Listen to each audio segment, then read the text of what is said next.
Next, we have a charming gentleman I've known for some years now, and worked on many different projects over the years, from everything from film, magazine, theater, art, fundraising. I'd like to present to you our organizer of the yearly fabulous Oscar Bash, which is coming up. You can shamelessly plug that. Okay. Editor of Gaydar Magazine, filmmaker, and fellow activist Stephen Libby. Thank you, Cindy, for inviting me out. This is a beautiful day. It's awesome to see all your beautiful faces here, weathering the weather. Can we make this in June next year? That'd be awesome. All right. So of course, I don't have this memorized, so I'm going to be reading it. Of course, there were gay people 100 years ago. However, they never would have dreamt that we would be standing here today, bold enough to demand equal rights, to have our relationships recognized as being as valid as heterosexual marriages. They probably would not have dreamt to be openly gay. Maybe they were lucky enough to find someone of the same persuasion, or someone who attended the same church, or a friend of Dorothy, or whatever other coded names they use to identify each other. They may have dated in the shadows, or moved away from their family to live a life with a roommate that was every bit as important and valid as that of their parents or grandparents. This isn't just about the freedom to marry, it's about freedom in general. Denying us equal rights, in this case to marry, has the intent to keep us as second-class citizens. There have been groups who have fought before us and knew that.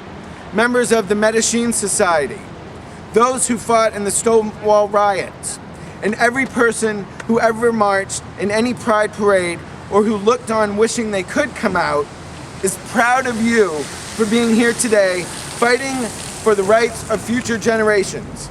Of course, there will be gay people 100 years from now.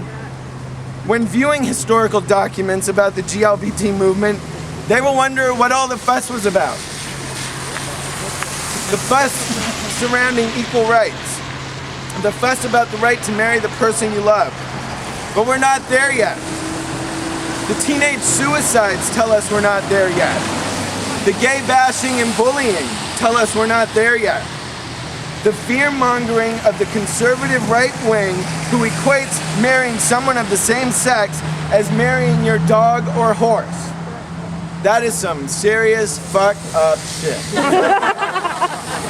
So they're certainly not just going to hand us equal rights. We must continue to fight for those rights. Demand them. That is why we're here today. Fight on, demand more, until we are all equal to express a very human, basic right to love. Yes. Thank you, Steve. Just so everyone will know, if you haven't seen her by now, our bride has arrived. Fashionably late, but she's here. Somewhere over there with the groom. Okay. All right. Next up, I have for you someone very special that I recently became friends with at MCCLV. Fellow churchgo and member I'm getting to know. Another fellow activist and public speaker. She has a very important message for us all. Yeah! And Looking good, Gavin. Looking good.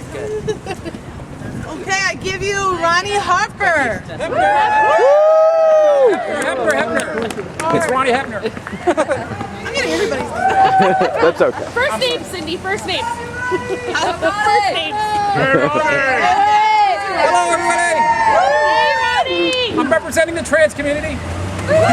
Yay! Hello, my name's Ronnie Hefner. I'm a female first and transsexual woman second. I'm in transition for the last couple of years, working to correct my gender incongruity. In more simple terms, I'm trying to change what's wrong on the outside to match how I feel on the inside. In my heart and soul and mind, I'm a woman. I feel this way, and I've always felt this way as long as I could have expressed it. For most transsexual women, the transition process takes a long time. So this all depends on means, opportunity, and support of caring people like you. I'm going to skip some of this stuff because I wrote too much. I would love to be able to make the transition without any more discrimination, hate, as well as be accepted and having my equal rights. I'd be honored to go forward and live my life out just like any other human being wishes to do, and to be able to love whomever I wish, to have a family, to own my own home, live safely, and hopefully one day, if I so choose, to marry the person who is in my heart without any roadblocks or problems. Sometimes life can be unfair, and when you're perceived as a different person, people can be extra cruel and ugly in their treatments, pointing fingers, making silly comments, calling you the wrong thing, or making you who you are, who you love. It's not a right. I like to look at the public and look at the positives, not the negatives. I wish they would do the same with us. Of course, I reworded that. I believe America is founded upon diversity.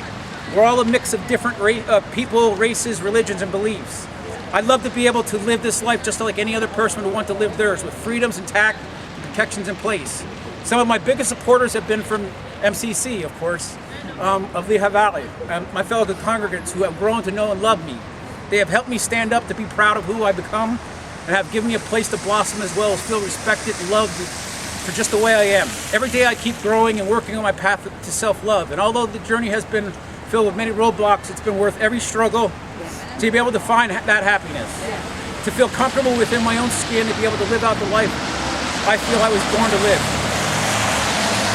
I can continue this process as long as the politicians keep passing laws to avoid discrimination, as well as pushing more equal rights across the nation for everyone, everywhere.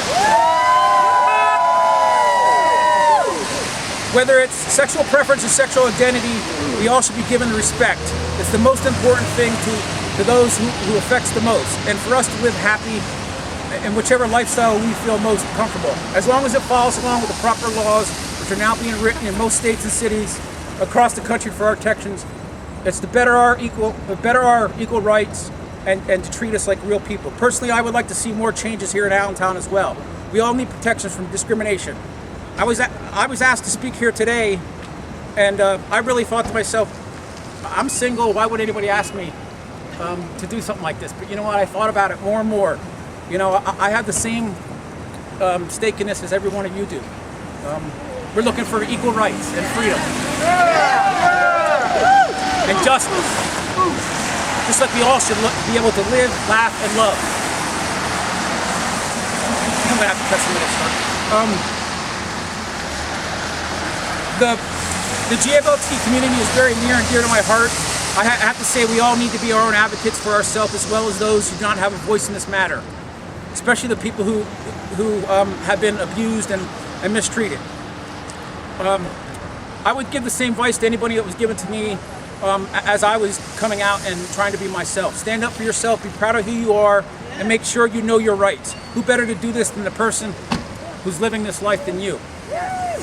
Everyone should have this freedom to marry, as well as the same rights and respects regardless of sexual orientation or sexual preferences. Please, let's come together for this life experience and love those who hate and may not know what it's like to be different.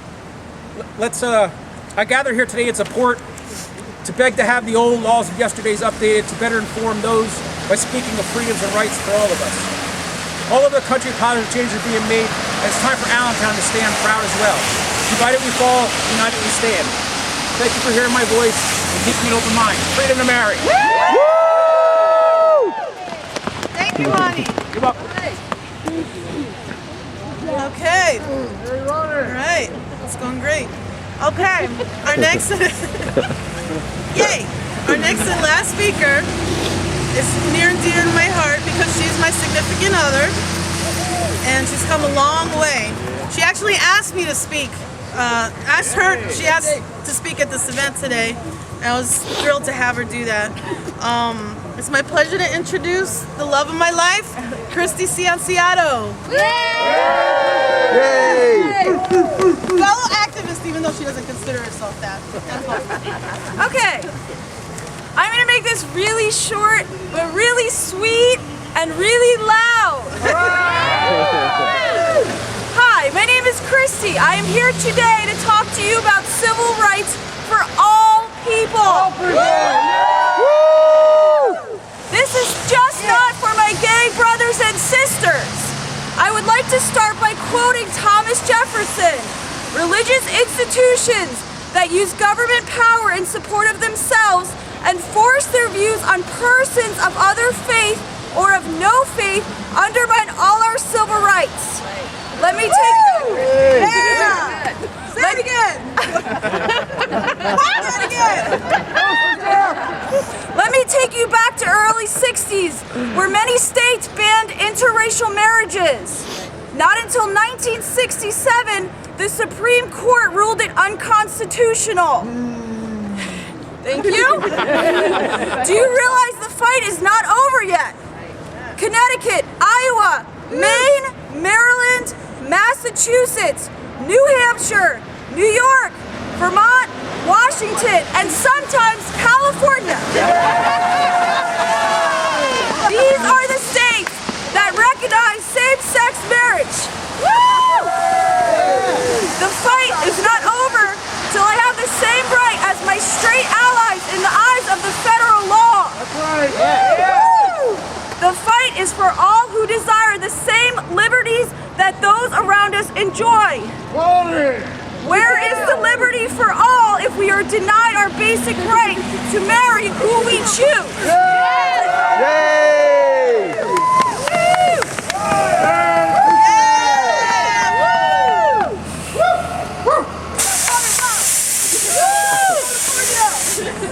Thanks, honey. Keep her. Yeah. Okay, so those are all our speeches for today. I wanted to have one after another in case it got really bad, so everyone can be heard.